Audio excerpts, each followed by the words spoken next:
Let's take a deep dive in. What is a pension and how can it really change your life? Well, first of all, realize that you really need a pension. Why? At some stage you're going to stop working either because you've got to or because you want to. So if you accept at some stage that's going to occur, and maybe that's going to be a 10, 20, 30 year period of your life, and you're going to need money in that period, then I think it's reasonable to assume that everybody needs a pension.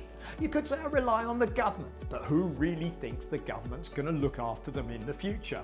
And even if they do, it's probably going to be a small amount of money. So in other words, you need to have a pension. So how do you accumulate it? Well, sometimes companies that you work for will give you a pension, but always understand in the deep dive, what does it mean? Well, when you look at your pension, you have to understand that they'll either give you a percentage of your final pensionable salary, or they'll give you a defined contribution. What's the difference? Well, if they give you a percentage of your final salary, and as I said, a pension salary, in other words, London waiting or perhaps where you work may not count towards your pension. It's based on your final pensionable salary. So that's nice, it gives you a percentage, but if you leave that company, in general, that money is preserved or just about growing. It's not really effective once you've left the company in many cases, not all cases, but in many. Defined contribution pension, what is it? Well, you can have one of those yourself where you invest on a monthly basis, or a company can be investing for you. Of course, then the question is, and that's where an analyst or an advisor comes in, where are they investing? Are they investing in the right areas? Are they investing in the right funds? Do you have a baby pension that's got limited funds? Or perhaps you have the opportunity to go to a wider sector, then an advisor can advise you and then make that money work for you. You see, when it comes to pensions, it's not just about what goes in, but it's then what goes into the pension, and does that grow? Is it in the right currency? Because don't forget, when you've got a pension, if you're going to live somewhere else, potentially there could be a currency risk. So the money goes in on a monthly basis, it accumulates. If you leave, for example, the UK, you have to stop the pension and you have to take out an international one. The same with most countries. Just remember, if you're moving around the world, then that pension usually stops and you usually need to take out a different type of pension.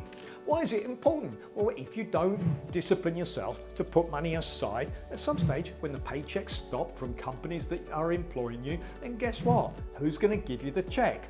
That's where the pension company comes in. When you get to a certain age, in general, they can either give you an income based on the funds that the money's invested in, but of course the market could be volatile, so then you need to make sure that it's diversified and lower risk, or they'll give you what's called an annuity. Annuity is an income until you die, which is guaranteed a certain amount. When you get to retirement age, it's good to talk to an advisor. What's not good to do is to leave it too late, because think about it like a slope. The earlier you start to invest or save, or your company does, then the easier the slope. The later you leave it in life, the more difficult it is to accumulate that pension. So how much do you need? Well, how much do you want is my answer to that question. In other words, take it backwards, use 5% as a guide. It's a simple guide, but if you wanted 50,000 a year, dollars, whichever currency you want to go for, and you took 5%, then you'd need $1 million to give you 5% of $50,000 a year. Is that enough for you? Maybe not. And then of course you've got inflation. So $1 million today in 20 years time may well be $3 million needed to give you the same income. So when you're investing, you need a target, and a simple way of doing it is, if you want 3 million, to give you an example, which perhaps is 50,000 in today's terms, then a rough example would be to save for 20, 25 years, you'd need to save 3,000 a month to get there. Realize people go, oh wow, that's too much. It's better to have some money than no money. Okay, reality is you can start today. When you start today, you can gradually increase the amount that you save. Make sure that you try and save at least 10 to 20% of your income. And if you're older, it needs to be a larger percentage. Think about it, if you start work at 25 and you work until, let's say, 65, that of course, 25, 65 is 40 years. If you live till 85, Okay, then that's 20 years. In other words, you've got 40 years of work for 20 years of not working. Every 2 days you work, you need to provide for 1 day's income in retirement. That's your deep dive into pensions. For advice, look up a deVere advisor, send me a message, subscribe for ideas.